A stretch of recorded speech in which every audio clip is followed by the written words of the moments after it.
2021లో పల్లెల్లో డిజిటల్ లైబ్రరీలు పెట్టాలని 750 కోట్ల రూపాయలు కేటాయించారు. కానీ కడపలో ఒక మోడల్ డిజిటల్ లైబ్రరీ అంటే ఒకటి పెట్టారు, కానీ ఇంతవరకు మిగిలిన ప్రాంతాల్లో చేసిన పాపం పోలా. అసలు డిజిటల్ ప్రాపగేషన్ ఏమంటారు,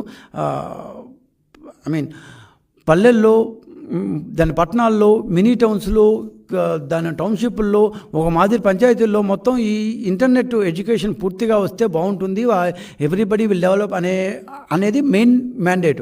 అది వదిలేసి కేవలం జగన్మోహన్ రెడ్డి గారి ఏమంటారు ఆయన వ్యక్తిగత ప్రతిష్ట పెంచుతూ, స్వామి భక్తిని ప్రదర్శిస్తూ, వైకాపా కార్యకర్తలకి, సోషల్ మీడియా వాళ్ళకి, సాక్షి ఉద్యోగులకి ఇది ఒక పునరావాస కేంద్రంగా చేస్తూ వచ్చారు.